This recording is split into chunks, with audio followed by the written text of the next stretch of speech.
warahmatullahi wabarakatuh.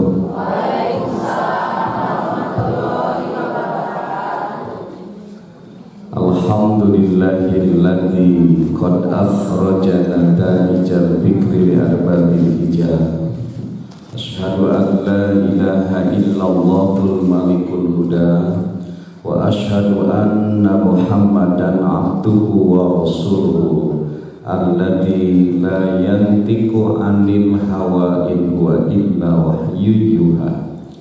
Allahumma sholli ala sayyidina Muhammadin nuril huda wa samsid duha wa badrid duja wa ala alihi wa ashabihi ahli tuqa wan najah.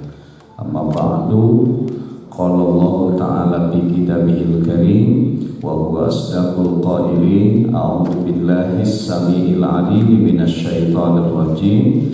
Bismillahirrahmanirrahim. Rabbi habli hukma wa alhimni bis-shalihin waj'al li lisana sidqin fil akhirin waj'alni min warasati jannatin na'im. Al-ayah sadaqallahul azim. Al-mukarram Ustaz Jusman yang saya cintai, saya hormati dan Allah muliakan, ibu-ibu, bapak-bapak yang hadir pada kesempatan siang hari ini, insyaallah semuanya saya cintai, saya hormati dan Allah muliakan. Sehat semuanya ibu-ibu? Siap mengikuti kajian yang kedua? Sudah ada yang ngantuk? Belum. Yang lapar? Insyaallah saya pertimbangkan ya, tidak akan panjang-panjang. Insyaallah sebagaimana saya sampaikan pada Ustaz Usman, topik kajian singkat saya siang hari ini adalah kurai cintamu ya Allah. Ibu-ibu, bila Allah telah mencintai kita, sesungguhnya selesai hidup kita. Nah sekarang mari kita lihat, manakah hamba yang dicintai oleh Allah itu? Di Quran surah Al-Furqan Allah berfirman, wa ibadur rahman, dan hamba dari Allah yang ar-Rahman.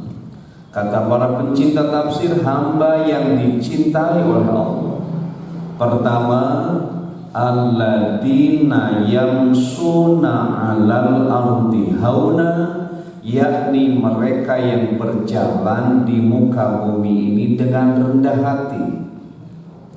Karena itu siapa saja di antara kita yang tinggi hati, sombong, merasa paling hebat, mastakana teu asup helm alias besar kepala, itu tidak akan Allah cintai.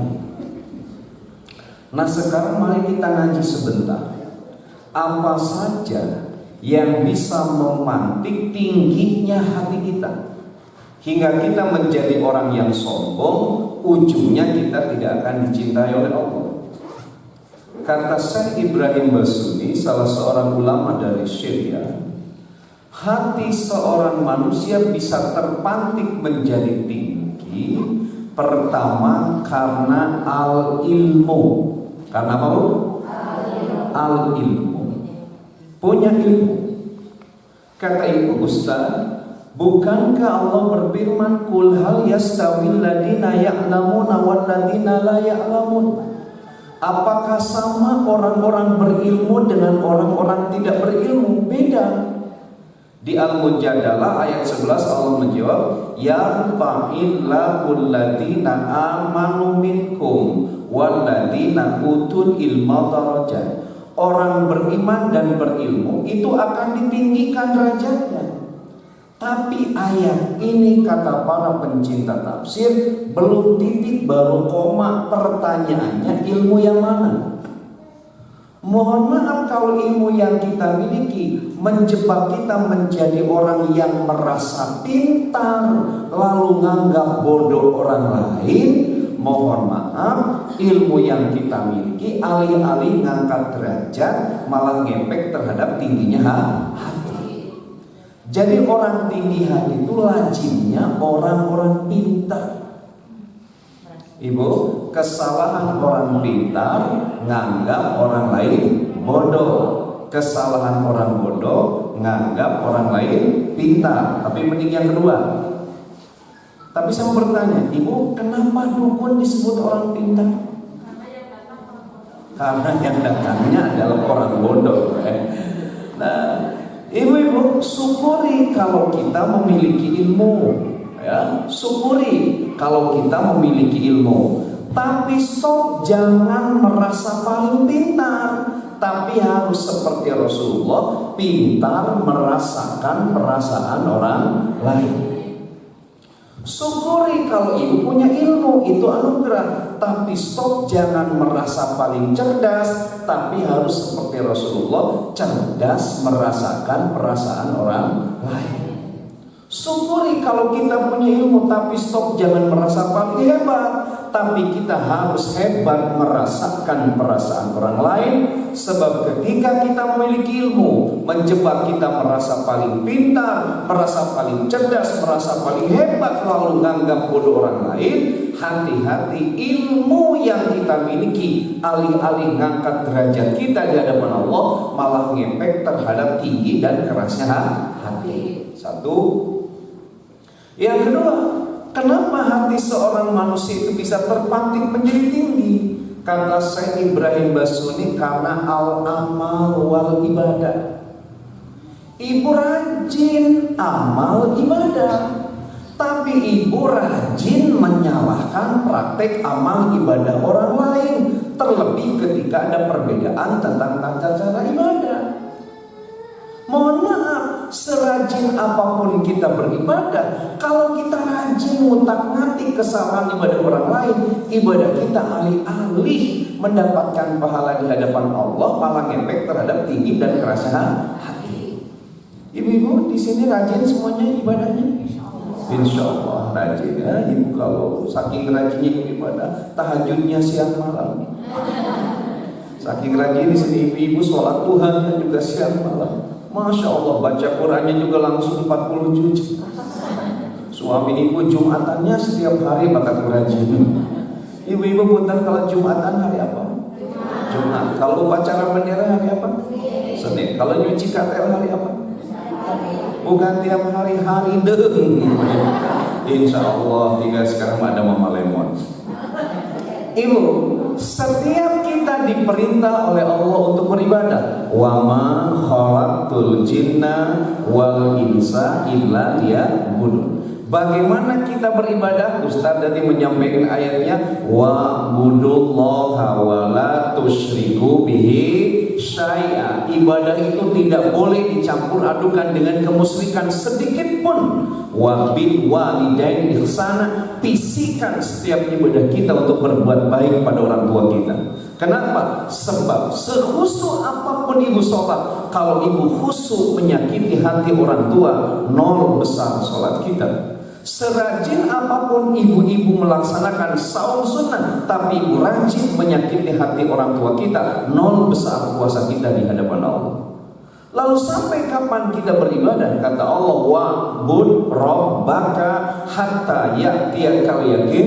Terus jangan lelah kita beribadah sampai yakin ajal menjemput kita. Tapi saya belum menemukan satu ayat pun dalam hal ibadah yang menyuruh kita untuk gemar menyalahkan praktek amal ibadah orang lain, terlebih ketika ada perbedaan. Kenapa? Sebab kalau kita gemar ngutak-ngatik tata cara ibadah orang lain, itu bisa menjebak kita menjadi orang yang merasa suci, menjadi orang yang merasa benar. Padahal kata Allah, pala tuzakku anfusakum. Janganlah sekali-kali kalian merasa paling suci. Janganlah sekali-kali kalian merasa paling benar. Kenapa?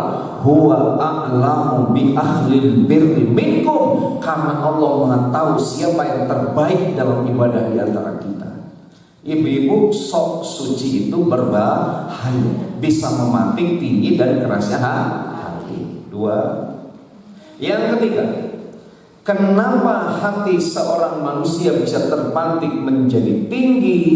Yang ketiga, al-hasabu wan nasbu. karena status sosial dan keturunan. Punten, ibu lahir dari keturunan terhormat, tapi ibu tidak pandai menghormati orang lain. Catat, seterhormat apapun latar belakang keturunan kita, kalau kita tidak pandai menghormati orang lain, itu tidak akan membawa kita terhormat di hadapan Allah, malah ngepek terhadap tinggi dan kerasnya hati. Ibu sekarang punya status sosial yang tinggi, tapi ibu gemar banget merendahkan orang lain. Mohon maaf, setinggi apapun status sosial kita, kalau itu gemar memantik kita gemar merendahkan orang lain, maka tingginya status sosial kita tidak akan membawa tinggi status kita di hadapan Allah, malah ngepek terhadap tinggi dan kerasnya hati. 3, kita percepat. Yang keempat, kenapa hati seorang manusia bisa terpantik menjadi tinggi? Karena al-jamal. Apa ibu coba diulang? Ada yang tahu apa arti al-jamal? Kecantikan dan ketampanan. Punten, saya mau tanya, jawab dengan jujur. Ibu-ibu yang hadir sekarang cantik semuanya? Cantik. Rada semangat, tapi ibu jadi kurang ikhlas. Ibu-ibu cantik kan semuanya? Alhamdulillah. Ibu cantik itu ada 3. 1 cantik dari sananya, 2 cantik dari dananya, 3 cantik dari kameranya. Kalau ibu yang mana? Dari kameranya. Kalau cantik dari kameranya berarti ibu itu mukidi, muka kinclong editan. Karena wajah perempuan itu seperti naskah, diedit dulu baru diposting. Wajah ibu-ibu itu penuh dengan kepalsuan. Tapi insya Allah tidak. Ibu-ibu yang hadir semua hari ini cantiknya turunan. Amin ya. Pas saya tanjakan goreng deui. Ibu-ibu, pada saat ibu sekarang cantik, syukuri, itu adalah anugerah dari Allah. Tapi stop, jangan gemar menghina orang lain. Jangan mentang-mentang ibu cantik, badannya misalnya langsing, pas punya tetangga badannya gendut, ku ibu disebat gojali golongan jam milintu. Nah, ibu-ibu mentang-mentang kulitnya kuning langsat putih, pas lihat tetanggi nang kulit nah haride, ku ibu disebut perkutut, perkumpulan kulit tutup. Ibu ya, syukuri kecantikan dan ketampanan. Punten, ibu-ibu suaminya tampan nggak? Tampan, insya Allah ya. Wajah ibu-ibu seperti ini pasti suaminya itu disebutnya delta, deretan laki-laki tampan. Insya Allah Ustaz, deltanya bukan deretan laki-laki tampilingan, bukan. Nah, syukuri kecantikan dan ketampanan yang Allah anugerahkan kepada kita, tapi stop, jangan kegatalan kita gemar menghina orang lain. Sebab ketika merasa diri cantik, lalu kita seringkali musik dan ngutak-ngatik fisik orang lain. Hati-hati, kalau kecantikan dan ketampanan malah memantik kita, malah menjebak kita untuk gemar menghina orang lain. Cantik dan tampan kita tidak akan membawa kita mulia di hadapan Allah, malah ngepek terhadap tinggi dan kerasnya hati. Sampai-sampai kan dulu Sumbang pernah bertanya ya Bu ya, nahan kunaon nugeli sloban, kira-kira kenapa itu? Karena merasa diri cantik, mungkin seperti itu. Lalu yang kelima, hati manusia menjadi tinggi. Itu coba saya ulang dulu. Yang pertama, hati manusia bisa tinggi karena apa Bu? Ilmu. Yang kedua, amal ibadah. Yang ketiga, waduh ini gagal fokus ini ya. Yang ketiga karena status sosial dan keturunan. Yang keempat karena kecantikan dan ketampanan. Ibu-ibu ada yang ngantuk nggak? Nggak ya. Kalau ada yang ngantuk saya kasih pantun. Nanti kalau saya bilang pantun, ibu bilang cakep ya. Baju batik dari pasar Bo. Ibu yang cantik, please deh jangan bobo. Ada yang tidak tidur ibu-ibu. Tidur tidak, ngedengerin kajian tidak. Tatapannya teh kosong gitu ya. Ada nggak yang seperti itu? Nah, kalau ada yang seperti ini saya kasih pantun lagi. Tong kosong nyaring bunyinya. Kalau hatimu kosong boleh dong ya aku jadi isinya. Oke, jadi 1 ilmu, 2 amal ibadah, 3 status sosial keturunan, 4 kecantikan dan ketampanan. Yang kelima, hati manusia terpantik menjadi tinggi itu karena al-ghina wal mal, kepemilikan harta dan kekayaan. Ibu-ibu syukuri kalau kita punya harta, itu adalah anugerah. Tapi stop, jangan menjebak kita menjadi orang takabur. Sebab kalau harta kita takaburi, para ulama memetaforkan harta kita itu begitu hina. Ad-dunya jipa, harta dunia yang kita sombongkan itu seperti bangke. Watolibuha kilab, dan mereka yang mencarinya persis seperti anjing-anjing kelaparan. Hina. Tapi jangan kecil hati, ibu banyak sekali hartanya, tidak menjebak ibu menjadi orang takabur, malah ibu produktif bersyukur kepada Allah. Maka harta dunia yang kita miliki itu ad-dunya majra'atul akhirah, harta dunia yang membimbing kita menjadi hamba yang pandai bersyukur bukan takabur, itu akan menjadi tanaman yang hasilnya akan kita panen di akhirat nanti.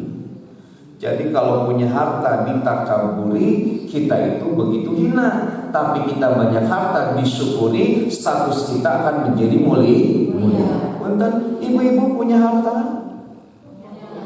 Punya. Apa harta yang paling berharga bagi ibu-ibu? Bukan anak. Tupperware. Ibu saya ke kantor bawa makanan pakai Tupperware, hilang. Wih, nanti kacana. Dapat kuliah gratis di rumah ya. Aduh, Tupperware lebih mulia daripada suami. Nah, ibu-ibu, ya hati-hati dengan harta. Jangan menjebak kita takabur. Kalau harta kita takaburi, ujungnya akan memantik kita menjadi manusia yang serakah. Sementara di kutub serakah, jangankan nikmat atau rezeki kita sedikit, punya harta banyak saja tidak akan terasa nikmatnya. Bagi mereka yang pandai bersyukur, jangankan ketika hartanya banyak, harta sedikit saja begitu nikmat, ya syukuri. Ya, hati-hati ibu-ibu. Sekali lagi, harta yang kita kaburi itu akan menjebak kita menjadi manusia serakah. Dalam keserakahan tidak ada nikmat yang kita rasakan. Mohon maaf untuk mudah memahaminya. Kan ada gini, ada metafor, ada cerita ibu. Ada seorang raja yang serakah, punya patih yang pandai bersyukur. Rajanya serakah, patihnya pandai bersyukur. Kata si raja, patih, aya naon tuan raja? Aing hayang nginum. Nginum naon tuan raja? Nginum susu. Pan aing teh raja. Teu aya tuan raja, susu mah aya ge bandrek. Cek si raja, mung bandrek mah ladang uyuh ku sia, diuyuh ku si patih. Ibu salah minum raja atau patih? Patih. Gorowok deh si raja, patih, aya naon tuan raja? Aing hayang cau. Cau naon tuan raja? Cau raja, pan aing teh raja. Teu aya tuan raja, cau raja mah ini cau muli, mung cau muli mah getek akan ku sia, dituang ku si patih. Ibu salah tuan raja atau patih? Patih. Si raja dasar sarakah patih, dipikir-pikir mah maneh anu marah. Aing lapar. Dasar sarakah cek si raja, patih tukeran sia jabatan. Maneh jadi patih, aing jadi raja. Cek si patih, siapa tahu tuan raja bakat ku sarakah eta si raja, aing tukeran jadi jabatan jadi patih. Patih naik jadi raja, raja turun jadi patih. Si patih menjadi raja anyar, gorowok ka si raja di patih anyar, patih, aya naon tuan raja? Aing hayang nginum. Nginum naon tuan raja? Minum susu. Pada aing teh raja anyar. Teu aya tuan raja, susu mah ge bandrek, paduli teuing. Susu eueuh bandrek ku aing guyuh. Gorowok deui patih, aing hayang cau naon tuan raja? Cau Cau raja pan aing teh raja anyang teu aya tuan raja, cau raja mah aya di cau muli. Paduli teuing cau raja, oh cau muli ku aing dihakam. Jadi orang yang serakah. Jangankan ketika jadi patih, jadi raja saja tidak terasa nikmat. Saya mau tanya ibu, koruptor di kita ini orang kaya orang miskin? Kenapa mereka korup? Serakah. Kenapa serakah? Hilang syukur nikmatnya. Pan kata Allah, la in syakartum la azidannakum. Kalau kalian bersyukur akan Allah tambah nikmatnya. Apa yang ditambah dari nikmat kita kalau kita syukuri? 3. 1, ditambah kuantitasnya. 2, ditambah kualitasnya. 3, ditambah kontinuitasnya. Ditambah kuantitasnya apa? Jumlahnya. Suami itu pandai bersyukur, punya rumah 1 disyukuri, ditambah rumahnya jadi 2. Punya mobil 1 disyukuri, ditambah jadi mobilnya 2. Suami ibu punya istri 1 disyukuri, ditambah oleh Allah kesolehan istrinya. Amin ya rabbal alamin. Masya Allah. Sampaikan sama suami ibu, jangan bikin nambah jumlah. Ya, saya saja punya istri 1 galaknya kayak singa. Punya istri 2, 3, 4 nanti rumah tangga kayak sirkus. Oke, 1 ditambah kuantitasnya, jumlahnya akan Allah tambah. Yang kedua yang ditambah dari nikmat yang disyukuri bukan hanya kuantitas, tapi kualitasnya. Rezeki kita akan berkualitas. Bisa saja jumlahnya sedikit, tapi bobotnya kualitatif. Tidak sedikit bu orang kaya, tapi dia kena ironi. Tikus mati di lumbung padi, semut mati. Banyak orang merasa kesepian di tengah kepungan koleha, sahabat dan begitu pengikutnya yang banyak. Dia merasa terasing. Kenapa? Allah cabut kualitas dari nikmatnya itu. Punten, banyak mereka yang kaya raya, tapi malah anaknya tawuran, anaknya narkoba, anaknya LGBT, anak yang mengidap penyakit kelamin yang luar biasa. Naudzubillah ini.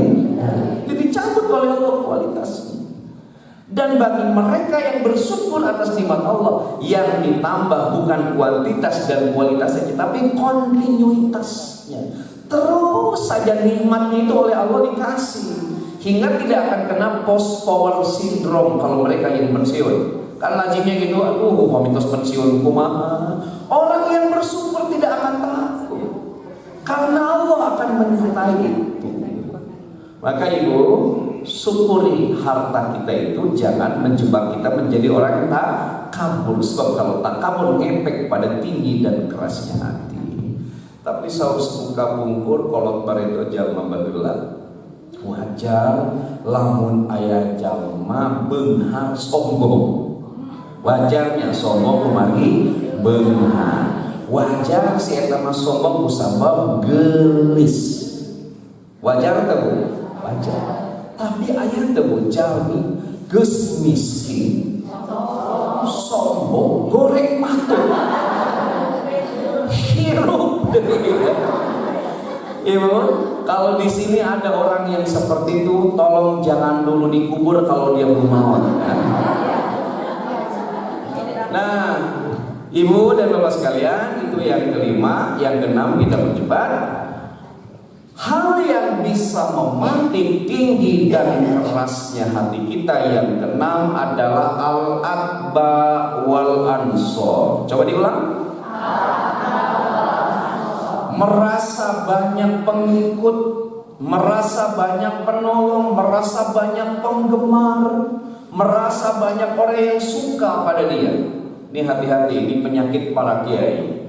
Kalau kiai merasa banyak santrinya, kalau mubalik merasa banyak jamaahnya, kalau guru merasa banyak muridnya, kalau pimpinan merasa banyak stafnya, kalau influencer merasa banyak followernya, lalu angkuh tidak rengkuh penuh di hadapan sesama dan di hadapan Allah, hati-hati, santri kita yang banyak tidak akan membawa kita terhormat di hadapan Allah, malah ngepek pada tinggi dan kerasnya hati kita. Jamaah kita yang banyak, staf kita yang banyak, bawahan kita yang banyak, penggemar kita yang banyak, itu tidak akan membawa kita mulia di hadapan Allah, malah ngepek terhadap tinggi dan kerasnya hati.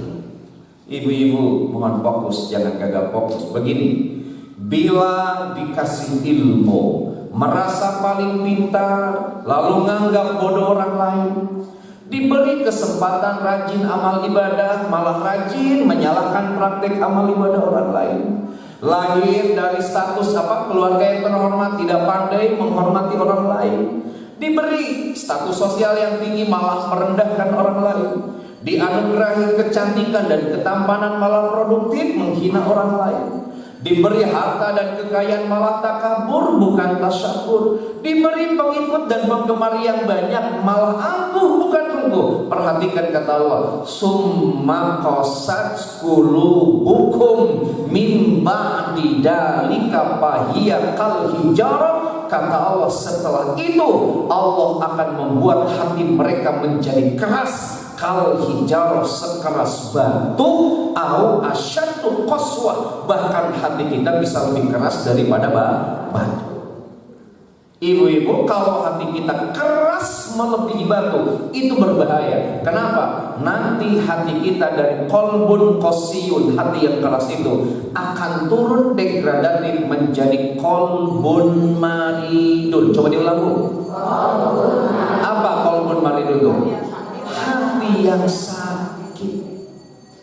Ibu, kalau hati kita sakit, apalagi hati kita berpenyakit, itu bahaya. Kenapa? Satu, sakit hati itu sulit diobati. Benar, ibu-ibu pernah sakit hati enggak? Pernah. Di mana sakitnya itu? Di mana-mana. Oh ya. Sakit hati itu. Punten, kalau sakit hati ini mah orang Sunda yang tidak ngerti, lihat terjemahnya di sini ya. Nih, di Sunda mah geuning sok aya babasaan bakat nyeri hati. Aing mah cadumung ku pagulutuk, haram dempak pabalatak, nepi karun ku padung, rap ku lemah dituluban ku taneuh beureup, lamun aing ngahampura ka sia goblok. Nah, aing nyeri hati, leres teh. Suka ada yang seperti itu. Jadi kalau hati sudah sakit, sulit untuk diobati. Tapi kalau kita biarkan tidak kita obati, itu lebih berbahaya. Yuk kita bacakan ayatnya, kata Allah sama-sama.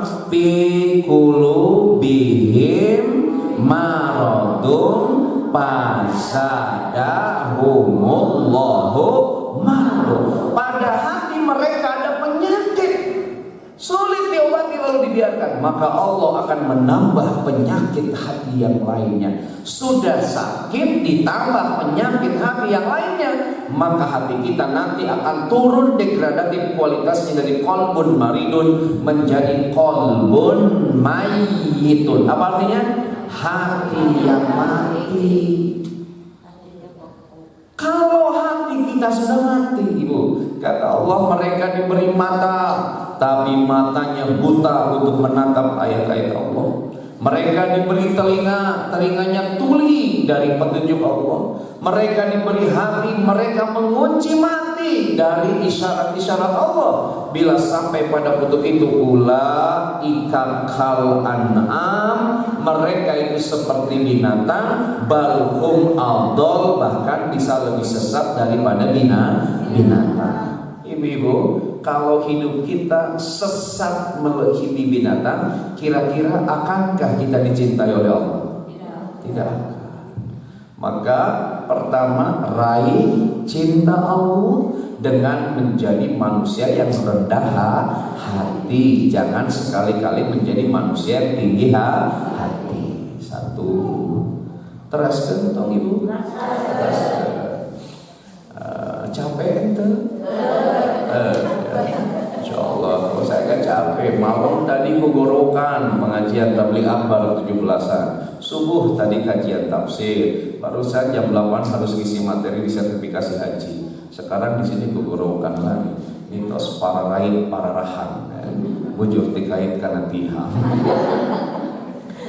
Dua, kita percepat. Hamba yang dicintai oleh Allah yang kedua, wa idza khotabahumul jahiluna qalu salam.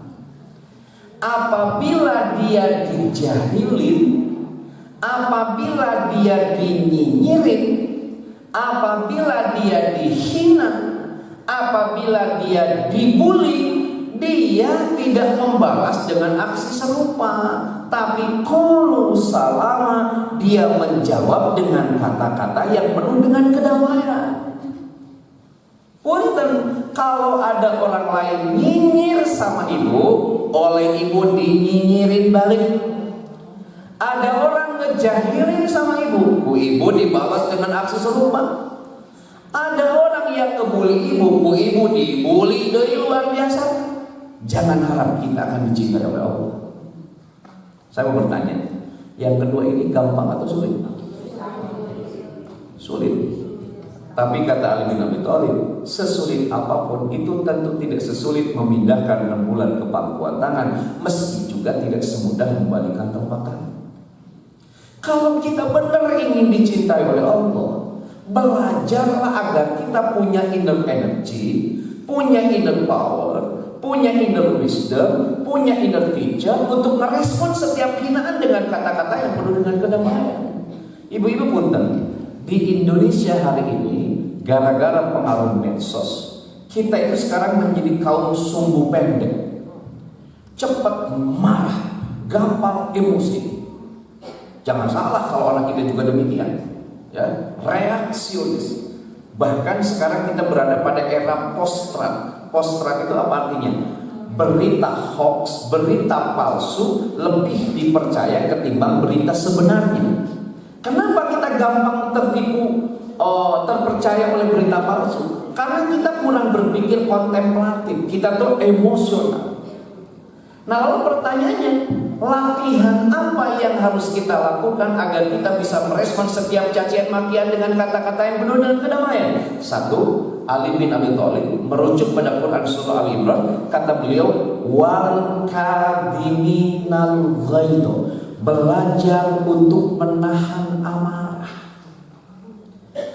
Ibu sering marah? Sering. Kasata pertama wajib marah? Tsunami. Masya Allah. Pantesan saya PKK, pemajikan kurang kerung, ya. Nah, itu sama bapak-bapak kan gitu.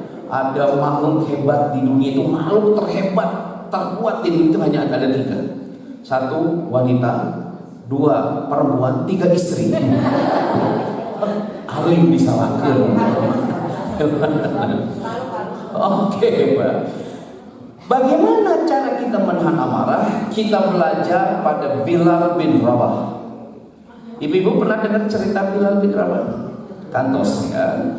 Rasulullah kan seringkali bermimpi Bilal itu sudah dikejar-kejar bidadari surga.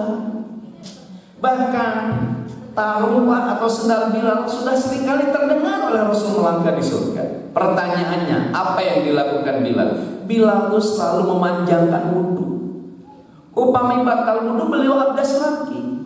Pertanyaannya, kenapa Bilal seringkali memanjangkan wudhu? Ada analisa begini, karena Bilal seringkali dibully.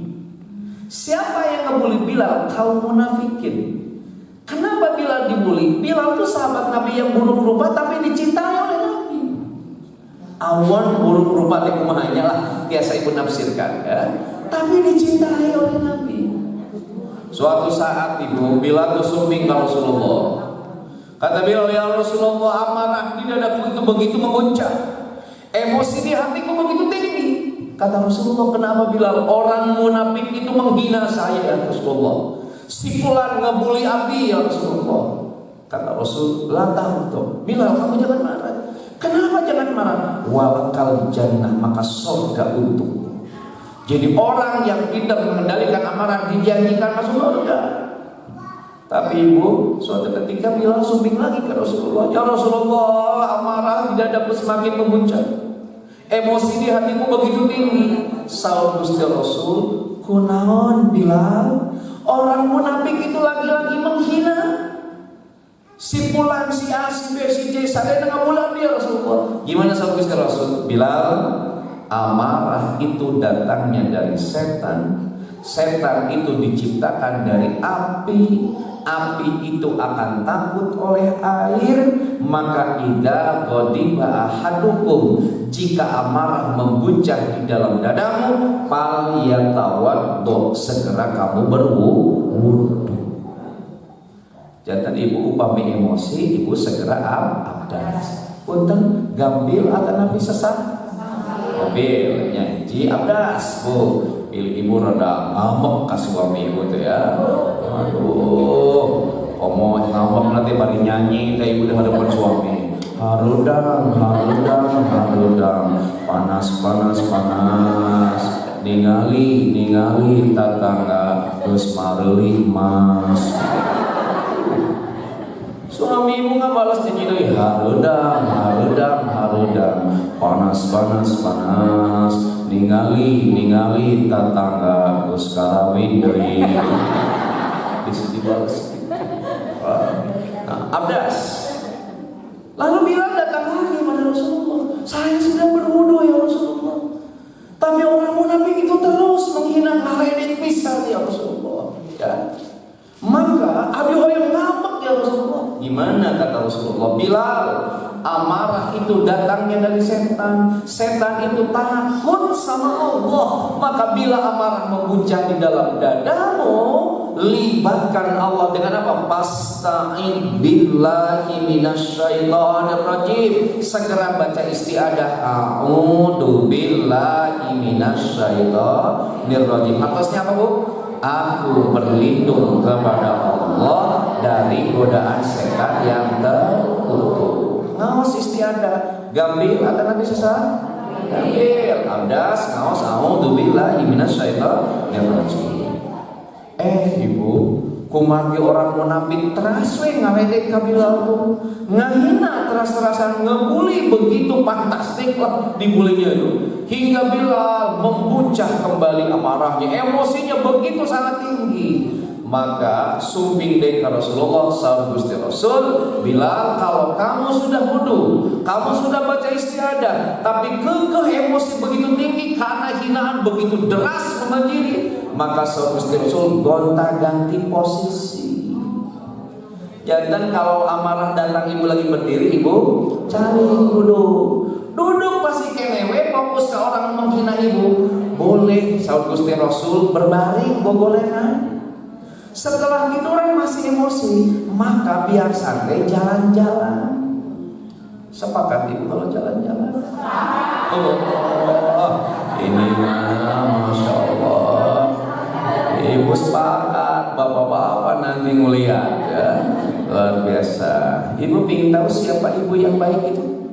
Kata para suami, ibu yang baik itu adalah ibu yang tidak suka jalan-jalan.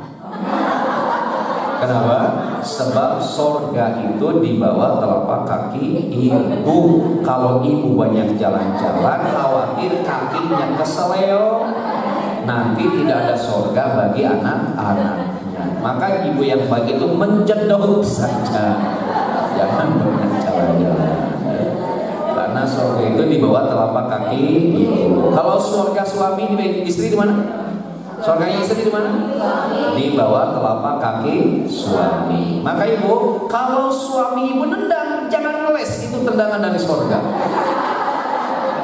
Nah boleh ya, itu mana namanya KDRT. Ibu, saya kemarin selebritis terjebak kasus KDRT itu. Oh apa ya, Lesti Kejora. Nah, belajar dari kasus Lesti Kejora biar tidak terjadi KDRT. Kalau jadi istri jangan terlalu langsing, sebab itu nanti mudah dibanting. Oke, jangan bu kembali. Gonta-ganti posisi, ya, berdiri, duduk, berbaring, jalan-jalan supaya santai.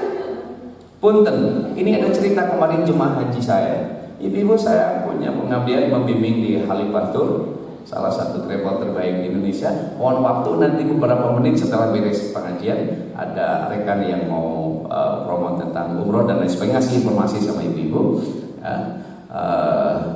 lagi hajian, ada suami istri di hotel mau tidur, karena handphone istrinya habis, dicas handphonenya, matiin lampu kamar itu.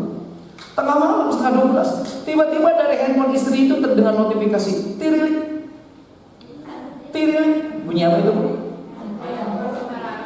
Bukan apa, bunyi saya itu. Oke, ada bunyi Japrian SMS ke handphone istrinya. Suaminya bangun. Pas bangun dilihat handphone istrinya ada tulisan beautiful. Ngambek suami, sahat ngangkutin jemplang-jempling ke hajian, ngajakin pemajikan beautiful segala. Dihudahkan istrinya, bangun. Kata istrinya, ada apa? Siapa tengah malam gini ngejamin beautiful segala? Iya tuh istrinya. Pasti lihat ayat, duduk. Kata Rasulullah, kalau marah datang berdiri, duduklah ya, biar sakit. Duduk. Setelah suaminya duduk, silahkan ayah baca. Pas dibaca, ternyata tulisannya bukan beautiful, tapi baterai full.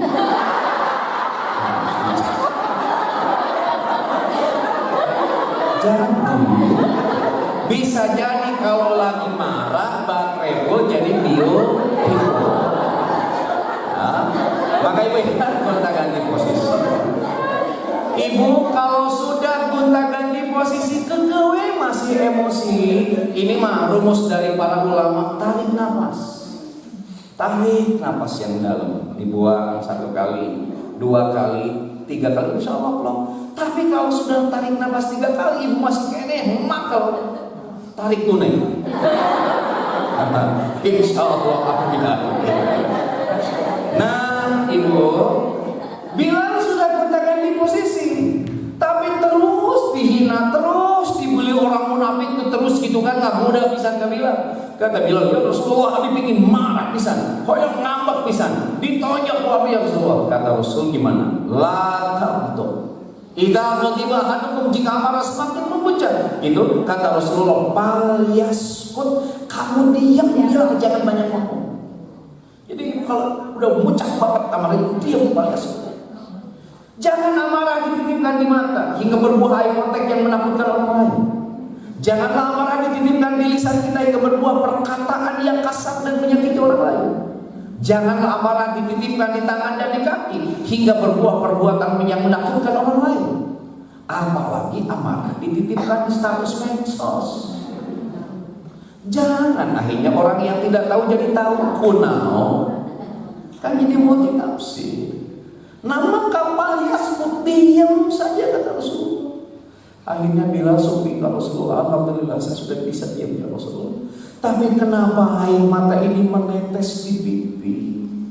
Saat Gusti Rasul, bersyukurlah dan berbahagialah, sebab di antara air mata yang diharamkan disentuh oleh api neraka adalah air mata yang menetes membasahi pipi sebagai ekspresi dari menahan emosi.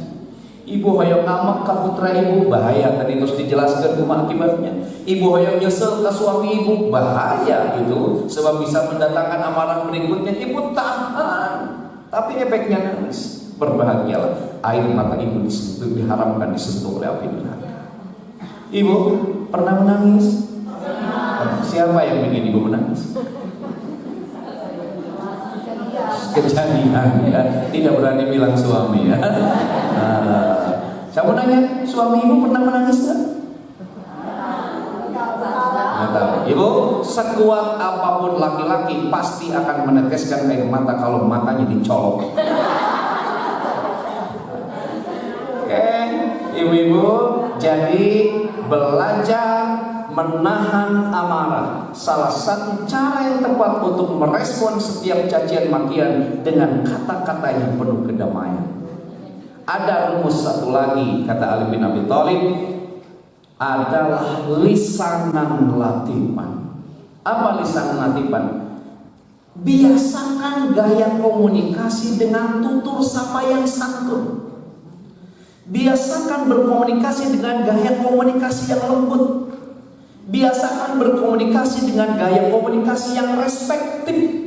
Kan kata Allah dalam Al-Quran ini, "Falyaqulu qawlan karima." Pada saat berbicara itu harus berbicara sesuatu yang mulia, dan muliakan siapapun yang menjadi teman bicara kita. Yang kedua, falyaqulu qawlan ma'rufa.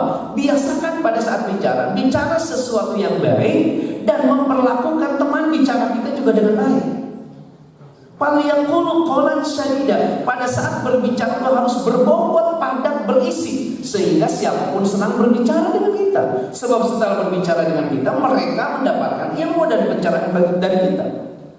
Kata Allah, biasakan falyaqulu qawlan sakila. Pada saat bicara itu prinsipil. Yang benar katakan benar, yang salah katakan salah. Bila ada kebenaran ingin disampaikan tapi khawatir terasa pahit di telinga orang yang mendengarkannya, maka kemaslah kebenaran yang pahit itu supaya terasa manis di telinga orang yang mendengarkannya. Tidak hanya itu, kata Allah, falyaqulu qawlan maysura. Pada saat bicara itu harus ringan tetapi menghibur, sekaligus ngasih solusi atas masalah lawan bicara kita, sehingga siapapun yang bicara dengan kita menjadi senang. Sebab setelah punya masalah, ngobrol dengan kita menjadi ambyar. Satu lagi kata Allah, falyaqulu qawlan baligha. Pada saat bicara harus komunikatif, nyambung, ngobrol dengan siapapun. Kenapa bisa nyambung? Sebab kita turunkan keegoan dan kehebatan kita hingga bisa setara dengan siapapun yang ngobrol dengan kita. Itu Allah merintah seperti itu. Jaga tutur sapa kita menjadi tutur sapa yang santun. Dari mana spektrum penjagaannya? Kata para ulama, mulailah dijaga di rumah tangga kita. Maka Rasul kan kasih contoh, manggil istri beliau dengan panggilan yang penuh dengan kehormatan dan kemuliaan. Ibu-ibu dipanggil sama suaminya dengan sebutan apa? Yaya. Oh, Yaya. Ini dipanggil saya. Ibu, jangan senang dipanggil saya, sebab makanan yang jatuh belum 5 menit juga disebut apalagi dipanggilnya say. Oh, harus tuntas dulu, bilik maksudnya sayton. Apalagi beb maksudnya beban. Mana ya aki-aki kasih ini, sayang buatin teh, sayang buatin kopi, sayang buatin susu. Kata Injuna, kakek meniromen spring bed. Nenek dipanggil saya. Cek si aki lain romantis ya, tapi aing bodoh isaha ngaran ini mana. Pilih maksudnya gitu. Tapi harus panggil dengan panggilan yang mulia ya. Misalnya suami ibu manggil ke ibu, cinta, kata suami ibu, ada apa? Kamu itu bagi aku seperti sajadah. Apa maksud lo? Aku ini terus beribadah tiap malam di atasmu, ya kan? Si bapak pengalaman. Ibu-ibu begini. Terakhir nih, saya membaca jurnal yang terindeks fokus, jurnal untuk calon profesor para lulusan. Ya. Sang peneliti melakukan riset yang sama tentang kenapa anak-anak SMK di Indonesia hobi tawuran. Ibu sering dengar berita itu nggak ya? Diriset oleh dia. Ternyata itu dipantik oleh gaya komunikasi yang rasis, gaya komunikasi yang kasar. Kalau dia bicaranya kasar, pasti ujungnya pertengkaran. Kemarin simkurik nyobian nonton versi karena anu mau siar tiket gratis di VIP. Gigil kiri dan kanan, gaya komunikasi itu kasar hingga tidak apapun ujung-ujung pasti ya karena gaya komunikasinya kasar. Ini kasar ya, ini juga kasar, meledakkan pertengkaran. Padahal tidak ada sebab apapun. Lalu diriset lagi, kenapa anak-anak SMK itu gaya komunikasinya kasar hingga seringkali berantem di jalanan? Ternyata jawabannya menampar kita semua, sebab mereka meniru gaya komunikasi orang tuanya di rumah. Ibu kita seringkali gagal nyuruh anak kita untuk berbuat baik, tapi anak kita tidak pernah gagal meniru apapun yang kita lakukan. Catat. Sorry ibu, kakak, tos ada dengar gerak sholat ke masjid, hayo main Mobile Legends. Nggak didengar. Tos wengi sorry bu teteh, cepet bobo udah malam kan besok sekolah, hayo nonton drakor. Nggak didengar, kita itu ngomong gagal seringkali. Tapi catat, anak kita tidak pernah gagal meniru apapun yang kita lakukan di rumah. Maka dari banyak perintah tadi kata Ustaz, banyak aja, lebih baik kasih contoh yang baik. Hal utama yang harus dikasih contoh, gaya komunikasi yang santun, praktekkan kita di rumah. Supaya anak kita jadi bingung. Kan ada bu guru, ada anak datang ke sekolah kesiangan. Kata bu guru, nak kenapa kamu terlambat? Bu guru, ayah sama bunda berantem. Kata bu guru, kalau ayah dan bunda berantem jangan nonton. Kata anak itu, sulit bu guru. Sulit kenapa? Karena sepatu saya bu guru. Apa hubungan dengan sepatu? Yang kanan dipegang ayah, yang kiri dipegang ibu. Jadi kalau di rumah ayah dan bundanya berantem, jangan salahkan kalau anaknya di sekolah juga suka berantem. Sehebat apapun kurikulum di kelas, di kampus, di sekolah, gutang di kurikulum sekarang ada kurikulum Merdeka Laki yang begitu ngejelimet, tidak akan pernah ngaruh. Kalau di rumah kita, anak kita mencontoh perilaku yang tidak baik. Maka ibu-ibu, hal yang paling bahaya dari anak kita di jalanan hari ini adalah tawuran. Tawuran itu dipatik dari gaya komunikasi yang kasar. Nah, maka anak kita harus kita bekali kemampuan untuk merespon setiap kata-kata yang kasar hingga tidak berbuah pertengkaran itu dengan qaul salama, kemampuan menjawab sesuatu yang menjahilin itu dengan kata-kata yang penuh dengan kedamaian. Ibu-ibu, karena sudah jam 11:10, nanti pamitan ada rekan dulu dari Halifatur sedikit ngasih informasi tentang umroh. Nanti setelah mereka ngasih informasi, kita akhiri nanti dengan doa bersama-sama atau dengan kesimpulan yang saya sampaikan. Maka adik, pilih ada hal yang mau disampaikan.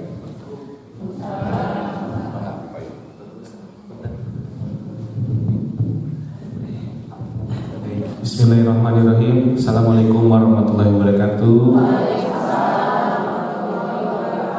Ibu-ibu pengajian Majelis Talim Najwa, perkenalkan saya dengan Dea dari Kalifatur. Nama saya mungkin nama perempuan tapi saya laki-laki, Ibu.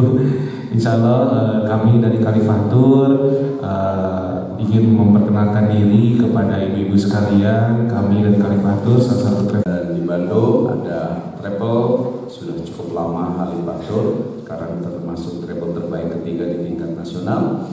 Bila ibu ingin melakukan perjalanan haji dan umroh, kalau hajinya haji khusus, ya umroh, insya Allah bisa bergabung nanti dengan Halifatur. Bisa cari informasinya bisa di Instagram dan di web Halifatur, itu bisa ibu-ibu mendapatkan informasi. Ibu-ibu, itu saja yang bisa saya sampaikan. Kesimpulan, ada dulu pertanyaan, mohon maaf. Oke ya. Ada door prize. Maka ibu-ibu sebelum diakhiri ada yang mau bertanya, silakan. Mau bertanya sesat di kamar. Oh, di jalan, mohon maaf. Maka ibu silakan. Assalamualaikum warahmatullahi wabarakatuh. Waalaikumsalam warahmatullahi wabarakatuh. Mendengar dari Ustaz Usman tadi, dari Bapak juga tadi semuanya, dan itu untuk anak-anak itu, nah bagaimana yang seperti saya gitu, anaknya udah nikah. Nah terus bagaimana caranya mengingatkan, mengajak, tapi kan sudah pisah rumah, jadi rasanya sulit gitu. Nah, komunikasi dengan HP kadang-kadang lancar, kadang-kadang tidak. Nah, bagaimana? Selama ini ya saya juga lebih banyak diam sih, gitu. menahan kesalahan gitu, kumaha. Nah, apa yang sebaiknya saya lakukan? Oke, satu lagi ibu yang depan. Boleh nanti pertanyaan 3. Mangga ibu. Waalaikumsalam warahmatullahi wabarakatuh. Pada kemarin Pak Ustadz tadi jangan titipkan marah di Mata. muka. Nah kalau misalnya titipkan marahnya di diam, tidak bicara sama sekali itu boleh. Tapi tidak bicaranya hitungan durasi setengah jam atau 1 jam, tidak boleh. Oke, mangga. Ibu silakan. Ustaz, assalamualaikum. Kalau soal wal kadimina itu, insya Allah tahan kemarahan bisa sama Nabi. Tapi wal afina alinas ini yang susah mudah menyesalkan, tapi susah dilupakan. Jadi ingat begitu tak tamun teh kita surga hayang lah.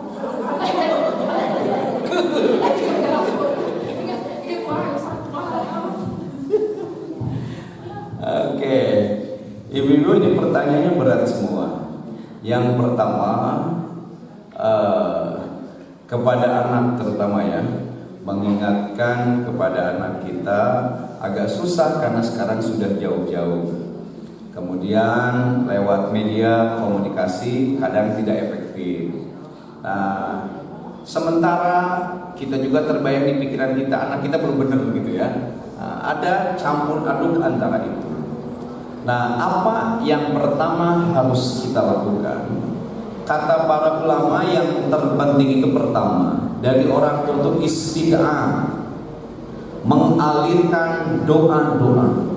Jangan lupa, bila ibu pertama sulit ngasih tahu, entah karena jarak dekat, sulit ngasih tahu, entah karena ada jarak pos arah-arageng gitu ya, kemutan.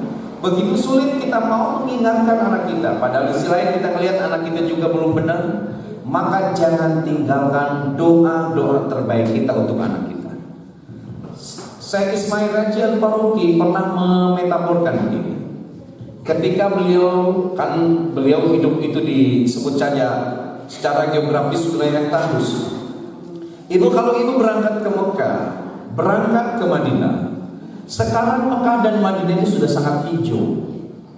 Perkotaannya hijau, banyak sekali pohon-pohon yang hijau. Kenapa? Karena pohon-pohon yang ditanam di sana, meskipun tandus, terus komitmen istiqomah setiap pagi dan petang disiram. Bahkan selangnya itu sudah, kerannya itu sudah di bawah pohon, tinggal dibukakan, nanti menyiram sendiri, dibuat otomatis. Dari metafor ini begini. Setandus apapun tanah lalu ditanami pohon, kalau terus menerus disirami itu akan tumbuh. Sebadung apapun anak kita, sesulit apapun misalnya anak kita, kalau terus-terusan kita doakan pasti itu akan berubah. Yang jadi masalah kita seringkali lelah dalam berdoa. Yang jadi masalah seringkali kita lelah dalam taat kepada Allah. Padahal catat, setan itu tidak pernah lelah menggoda kita. Summala'atiyannahum min baini aydihim wa min khalfihim. Setan itu pernah sesumbar di hadapan Allah. Fabima aghwaytani la aqudanna lahum siratal mustaqim. Ya Rabb, karena Engkau telah menghukum hamba sebagai makhluk yang tersesat, maka hamba akan menyesatkan umat manusia dari jalan Kau yang lurus. Maka wa ikhwanuhum yamuddunahum bil ghayyi. Saudara-saudara setan minal jinnati wan nas, dari kalangan jin dan manusia, mereka bahu membahu tanpa mengenal lelah untuk menyesatkan kita. Sumalaat yang lahum membainihim. Setan itu akan menggoda kita dari depan. Depan kuat, kita digoda dari belakang. Depan belakang kuat, samping kanan. Kuat depan belakang samping kanan samping kiri. Kuat dari 4 penjuru mata angin. Setan akan menggoda kita dari atas dan di bawah. Setan itu tanpa mengenal lelah terus menerus menggoda dan menyesatkan kita. Sementara kita sering lelah. Ibu pernah lelah sholat tahajud? Pernah. Mayoritas ini bilang tidak pernah. Kenapa tidak pernah? Karena tidak pernah sholat tahajud. Ibu pernah lelah nggak baca Quran? Pernah. Kita seringkali lelah mau sholat tahajud, seringkali lelah mau baca Quran, seringkali lelah mau kajian. Catat, setan itu tidak pernah lelah menggoda kita. Lelah kadang kita berdoa untuk kebaikan anak kita, padahal setan tidak pernah lelah untuk menyesatkan anak kita.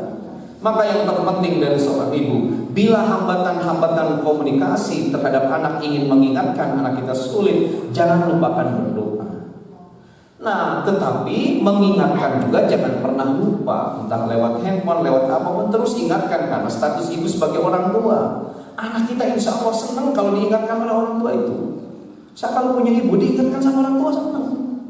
Kata pun dia, ngomong kita kasar ke pengajian ibu-ibu teh ngewa, senang saya juga senang diingatkan oleh ibu-ibu, tidak marah, gitu.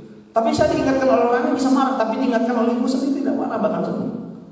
Bila kita sudah mengingatkan anak kita tidak nurut, tugas kita tuh hanya mengingatkan, gitu. Inna rabbaka huwa a'lamu biman dhalla an sabil. Tugas kita hanya mengingatkan saja. Kalau anak kita nurut, ya syukur, tidak, kewajiban kita sudah dilaksanakan. Karena tugas kita itu bukan memaksa, bukan mukarrir, tapi menyampaikan. Karena Allah lebih tahu siapa yang mendapatkan petunjuk di antara kita. Ya, jangan lelah untuk berdoa, jangan lelah untuk mengingatkan. Meski tentu nanti buatlah treatment khusus oleh ibu itu supaya bisa berkumpul, suasananya santai, dalam kondisi santai, masuklah ibu untuk ngasih ingat dan lain sebagainya. Sebab saya yakin sebadung apapun anak senang kalau diingatkan oleh orang tua, apalagi kalau mengingatkannya pada timing waktu yang pas. Itu akan sangat itu. Nah, ibu saya punya teman berantem mulu sama orang tuanya, berantem terus. Tapi si orang tuanya itu begitu sayang pisan ke cucunya. Jadi anaknya suka berantem, tapi ke cucunya sayang, dirawat segala macam. Lama-kelamaan orang tuanya juga kalah lihat anaknya disayang oleh ibunya. Dan dia pun begitu sangat sekarang itu hormat dan ta'zimnya pada ibunya. Itu yang harus dilakukan oleh ibu. Yang kedua, tadi pertanyaannya, justru ibu kalau lagi marah sangat memuncah, itu luar biasa marahnya. Kalau mau diomongin, khawatir ngacaprak kan, apalagi ngomong kan ibu gaya bicaranya itu juga mobil balapnya, sangat marah kan, gitu. Khawatir nanti kalau dititipkan di lisan berbuah perkataan yang kasar, dititipkan di mata molotot, maka ibu tuh itu, maka palyaskut diam saja kata Rasulullah. Ya, diam beberapa saat, diam kan. Selagi pada saat ngomong khawatir keluar kata-kata kasar, selagi itu diam. Maka ada peribahasa, diam itu adalah mas. Pak, kalau istri pingin diam, udah lawak pesenten mas. Sepakat ibu? Dan kata ibu sekarang, suami yang baik itu sedikit bicara banyak transfer, ya. Gitu. Kalau istri sakit pingin sembuh, bawalah ke toko emas. Tapi Pak, kalau istri ngomong nyari terasa yang emas yang segala macam, Bapak Teguh Artos diam saja. Karena diam itu adalah emas.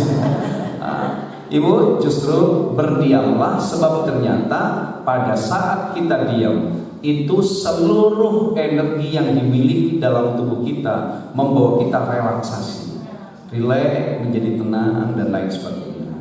Nah, lalu pertanyaan berikutnya, wal afina anin nas, memang berat untuk memaafkan orang yang pernah melukai kita. Sekali kita luka susah untuk kita obati, wajar, itu namanya manusiawi, nggak apa-apa. Kita benci pada seseorang itu, tetapi sebisa mungkin mulailah kita lupakan. Sebab kalau kita terus mengingat orang yang pernah melukai kita, itu bukan hanya membuat jiwa kita itu mudah keriput. Fisik nggak apa-apa keriput, tapi kalau jiwa, hati kita keriput itu bahaya. Jiwa kita itu terpenjara oleh emosi-emosi dan amarah pada orang yang pernah melukai. Jadi ibu, kalau kita benci pada orang yang pernah melukai, itu makan hati. Itu makan hati, itu sulit. Lalu pertanyaannya, bagaimana cara melupakannya? Gagalkan fokus kita pada orang itu. Syukur kalau kita bisa mendoakan orang itu. Semakin banyak kita mendoakan baik untuk orang itu, maka efeknya adalah kebaikan bagi kita. Sejauh kita benci dan emosi pada orang itu, kita akan tetap dirugikan oleh orang itu. Sebab bisa jadi kita nggak mau ibadah justru karena hadir wajah orang itu. Kita nggak mau berbuat baik karena di wajah kita hadir orang yang pernah melukai kita. Ya, bila kita merasakan sulit, nggak apa-apa, itu namanya manusiawi. Tetapi jangan fokus, jangan larut pada kebencian itu. Sebab kebencian itu bisa berbuah hal-hal yang buruk. Sementara kalau kita mempraktikkan keburukan, balasan untuk setiap keburukan adalah keburukan. Kan in ahsantum li'an usikum. Kalau kita berbuat baik, kebaikan itu untuk diri kita sendiri. Sebaliknya wa in asya'tum falaha. Kalau kita berbuat jahat, kejahatan itu efeknya untuk diri kita sendiri. Hal jazaul ihsan illa ihsan. Balasan untuk setiap kebaikan adalah kebaikan. Ibu-ibu, itu saja yang bisa saya sampaikan. Masih ada lagi pertanyaan? Kita Sudah cukup sampai di sini. Mudah-mudahan ibu-ibu yang hadir pada siang hari ini semakin dicintai oleh Allah Subhanahu wa taala. Mudah-mudahan Allah memberikan kekuatan bagi kita untuk menjadi manusia yang rendah hati. Ya. Mudah-mudahan Allah pun memberikan kekuatan untuk menjawab setiap hinaan apapun yang datang pada kita dengan kata-kata yang penuh kedamaian. Dengan begitu kita tidak hanya bahagia dan selamat di dunia ini, tetapi juga mudah-mudahan kita bahagia dan selamat hidup di akhirat nanti. Amin. Ya Allah ya Rabbal Alamin. Percaya saya yang YouTube kan syirik itu tidak bisa diampuni gitu Pak. Ya. Itu gimana agar bisa diampuni gitu? Bagus pertanyaan. Syirik itu tidak diampuni. Ya, begini. Inna Allaha yaghfirud dzunuba jami'an. Allah itu akan mengampuni seluruh dosa apapun kecuali syirik. Lalu bila ibu pernah syirik, itu bisakah kita kembali kepada Allah? Sangat bisa. Ya, bertobatlah ya ayyuhalladzina amanu tubu ilallahi taubatan nasuha. Taubatlah kalian kepada Allah dengan tobat yang sungguh-sungguh. Apa yang harus kita tobati? Seluruh dosa kita, dosa yang ringan termasuk dosa yang berat. Ibu pernah berbuat syirik, misalnya apa syirik yang bisa dilakukan? Ibu syirik itu apa? Tadi Ustaz sudah menyampaikan. Syirik itu secara harfiah menyandarkan diri kepada selain Allah. Maka yang menyandarkan diri pada dinding itu syirik. Betul. Oke. Punten, ibu pernah berbuat syirik. Tetapi ketika ibu ingin kembali kepada Allah, terbuka peluang untuk diampuni oleh Allah. Yang jadi masalah itu kita betah dalam kesyirikan itu tidak akan pernah diampuni. Kan kata Allah, "Qul ya ibadi alladzina asrafu ala anfusihim." Wahai hamba-hambaku, Allah tuh tetap manggil kita, wahai hamba-hambaku. Allah manggil kita dengan jejak dosa kita. Wahai istri-istri yang cerewet pada suaminya. Wahai para koruptor, wahai para begal, wahai para penjahat. Tidak, ya ibadi alladzina asrafu ala anfusihim, yang melampaui batas terhadap dirinya sendiri. La taqnatu mir rahmatillah, janganlah kalian putus asa dari rahmat Allah. Pernah syirik, kembalilah kepada Allah dan tinggalkan syiriknya itu. Yang jadi masalah, syirik tidak akan diampuni itu kalau kita betah dalam kesyirikan itu. Tidak bertobat kepada Allah. Tapi kalau bertobat, Allah akan mengampuni. Kami mau jajak melakukan kesyirikan rumah atau sana? Sama saja. Ibu angkat kapal rasa dukun. Gitu. Ibu ngajak pukul itu sama dengan memfasilitasi. Itu mah ada pertanyaan, Ustaz, bagaimana ya hukumnya saya nganter anak saya nonton konser Coldplay? Diingatkan Allah tidak kekeh. Jadi anak itu pingin konser Coldplay, ibu naya nonton. Lalu modus pertanyaan, Ustaz, saya kan nganter anak bahaya. Ini masa dua-dua naya. Nah, ibu-ibu begini. Gini, ada dalil usul fikih, mimba bila yatimul wujud wajib lebih wajib. Sesuatu yang menjadi pelantara untuk terlaksana yang wajib itu menjadi wajib. Misalnya, wudu itu harus pakai air. Untuk punya air harus punya pompa. Berarti membeli pompa menjadi wajib. Termasuk seseorang bisa dekat dengan syirik karena ada yang nganter pelantara. Maka siapapun yang nganter untuk terlaksananya sebuah kemaksiatan, maka itu mendapatkan dosa. Man sanna sunnatan hasanatan falahu ajruha wa ajru man amila biha ila yaumil qiyamah. Siapa saja yang mengajak pada kebaikan, satu dia dapat pahala karena ngajak kebaikan, ditambah pahala orang yang ngikuti kebaikan itu. Ibu nyuruh orang lain berbuat baik, dapat satu pahala. Orang yang disuruh semuanya berbuat baik, maka tahap pahalanya ditambahkan dengan orang itu. Nah, maka dari hadis itu, man sanna sunnatan sayyi'atan falahu wajruha wa wajru man amila biha ila yaumil qiyamah. Siapa yang jadi pelantara sebuah kemaksiatan, dia akan mendapat dosa ditambah dosa orang yang mengikutinya. Dalam makna hadis ini kata para pencinta hadis, kalau ibu menjadi perantara untuk berbuat syirik orang lain, itu dapat juga sama hukum dosa syirik. Maka sekarang stoplah untuk berteman dengan orang-orang yang tidak baik, sebab khawatir kairin kuciki kabawa usakaba kaba. Coba kairin kuciki kabawa usakaba terjemahkan dalam bahasa Indonesia. Susah aja. Esek bahasa Sunda. Temais temunu ujung-ujung ketemuan buntut mau, terjemahkan dalam bahasa Indonesia. Tidak mepes, tidak membakar. Ujung-ujung ketembuhan ekor mau. Nah, aja. Ustaz gitu ya. Ibu-ibu, mudah-mudahan apa yang sampaikan ada manfaatnya. Bila ingin bertemu dengan saya setiap Senin jam 6:30 malam maghrib, itu saya ada di Inspira TV, programnya Kulkas Kuliah Ringkas. Itu diskusi seputar topik-topik keagamaan yang panas tapi kita dinginkan. Bisa dilihat di Inspira TV ya ibu, bisa bersilaturahmi atau bisa berkunjung ke channel YouTube saya. Jangan lupa like, share, komen, dan subscribe. Ibu-ibu sekian ya, mudah-mudahan kita bahagia di dunia ini dan bahagia di akhirat nanti. Anak-anak kita sholihin dan sholihah, orang tua kita yang telah wafat mudah-mudahan di alam kuburnya diselimuti oleh kasih sayang Allah. Bila saatnya kita nanti wafat, mudah-mudahan wafat dalam keadaan husnul khatimah. Al-hadirin ya, wa likulliyatin sholiyah wa hadratin Nabi Al-Fatihah. A'udzubillahi minasyaitonir rajim. Bismillahirrahmanirrahim. Alhamdulillahirabbil alamin. Arrahmanirrahim. Maliki yaumiddin. Iyyaka na'budu wa iyyaka nasta'in. Shiratal mustaqim, shiratal ladzina an'amta 'alaihim ghairil maghdubi 'alaihim waladdallin. Sekian dan demikian. Terima kasih atas segala perhatian. Mohon maaf atas segala kekurangan. Wallahu waliyut taufiq wal hidayah. Assalamualaikum warahmatullahi wabarakatuh.